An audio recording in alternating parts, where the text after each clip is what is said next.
Hi, I'm here with Dr. Jill Stein here today for News to Share, and she has just announced her 2016 presidential run on the Green Party. And you spoke earlier about the idea of a Green New Deal, and can you tell the audience what does that mean? So a Green New Deal is like the New Deal of the FDR era, where they were facing a depression and high unemployment, and we actually have much higher unemployment than the figures would suggest. There are probably 20 million people who need a full-time job because so many of the jobs created have been part-time and temporary jobs. So while the unemployment rate is coming down, it really doesn't reflect that people's needs are being met by any means. So in many ways we're similar to that period of the Great Depression. They had a New Deal to fix it. We need a New Deal now, but we have another emergency as well, the emergency of the climate. So a Green New Deal would solve them both, putting everyone back to work, ensuring that everyone has the right to a living wage job. And many of those jobs would be focused on an emergency transition to 100% wind, water, and sun by 2030. Now, in 2012, you became the most successful female presidential candidate in American history. And looking forward to 2016, we have Hillary Clinton to your right and Carly Fiorina even farther to the right. Do you think that this is the year for women voters? Yes and no. I mean, I think it's a good sign that there are more women in contention now for nominations. But what those women bring is not necessarily good for women.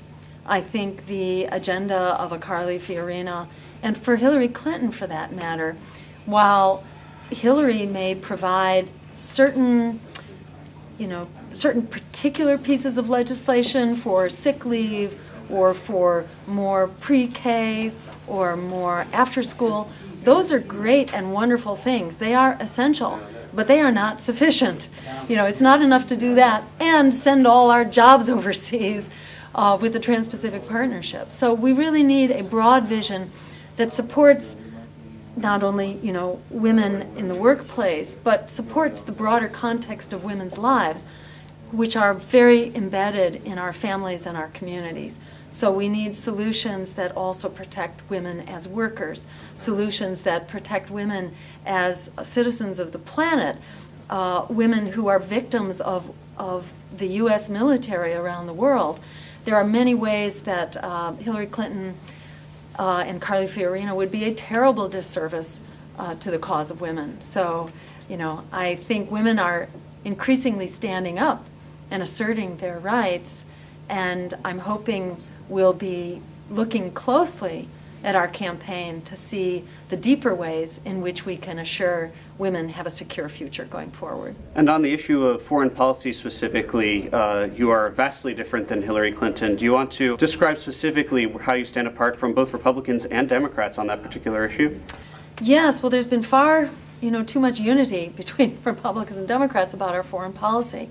And there's absolute continuity, as Medea Benjamin was saying earlier in her introduction, incredible continuity between the Bush regime and the Obama regime in terms of expanding special ops and drone wars and the conflicts that the United States is involved in, these wars of choice all around the world. U.S. foreign policy now is basically that of total economic and military domination around the world, and we have over 700 military bases, and we spend over $1 trillion on the military-industrial security complex. What do we have to show for it? Over 1 million people dead in Iraq. The Middle East has been absolutely turned into a disaster zone. That using pure military force as a response to extremism only creates more extremism. So there are other solutions that need to be brought to bear, and we're calling basically for a foreign policy based on international law, diplomacy, and human rights.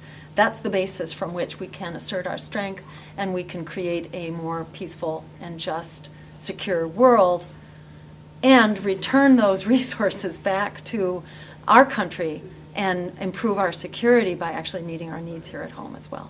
On many issues like foreign policy, you have clear appeal to somebody who is a liberal voter, a Democrat who may not be satisfied with the nominee that their party produces. Do you think that you have appeal to disenfranchised Republican voters? What would be your message to a Republican who's not happy with their nominee? Absolutely. I think in many ways, libertarians, conservatives, and Greens really converge around the things that are most fundamental and most important to us both. And that is that we be able to take our democracy back, that we get it back from corporations that have bought it out from under us, that we have education and healthcare systems that are not under the control of corporations, that that they not be boondoggles for corporate profits. So I think fundamentally, and I would say the military as well, which has been completely hijacked by the weapons industry. So I think we are completely on the same page, and we share core values about having a democracy which is truly of, by, and for the people, that we restore our civil liberties, we restore the freedom of the press, we call off the war on whistleblowers and the press, we restore our right to protest, for redress of grievances, our right to privacy, the fact that we can be thrown in jail, imprisoned, without charge or trial as part of the NDAA.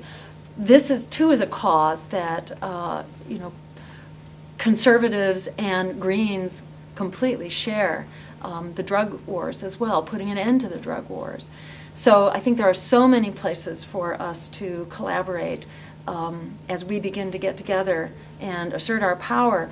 We become unstoppable. We are now engaged in 2 court cases, one of which was just filed yesterday, and the news went out about it, that we are working with libertarians in these 2 cases, one of which is called Level the Field, that we are very excited about. Both of these cases are taking the Commission on Presidential Debates to court for basically perpetrating fraud and rigging the debates on their own behalf, and they're violating election laws in doing so. They're supposed to be nonpartisan, not bipartisan, but nonpartisan and multipartisan, but they're just Democrats and Republicans.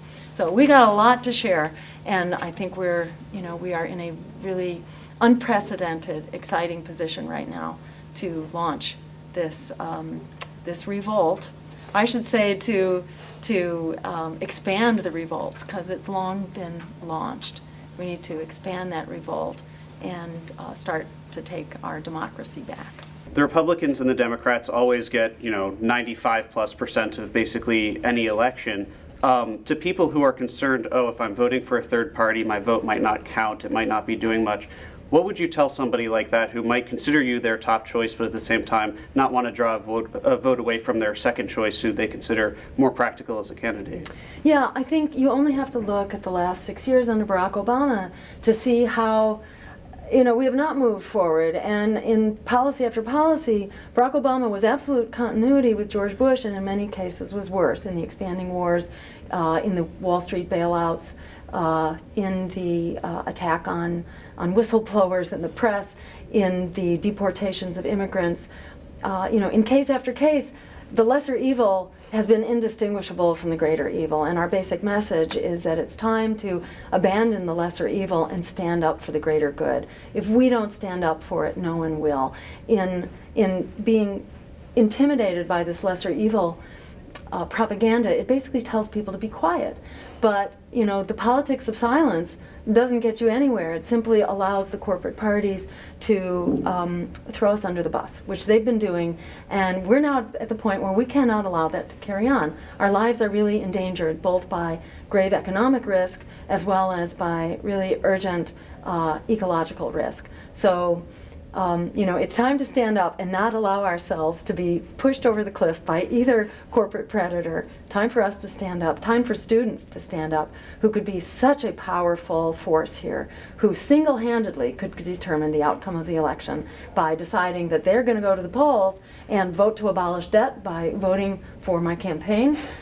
We can do it. 40 million people can determine the outcome of a 3-way race. So I would say don't let them bludgeon you into a position and a mindset of powerlessness. Time to flick the switch in our own brains from powerless to powerful, and we can stand up and seize the moment and create that peaceful, just, green future that is in our hands. Great. Thank you very much, Dr. Jill Stein. Thank you so much.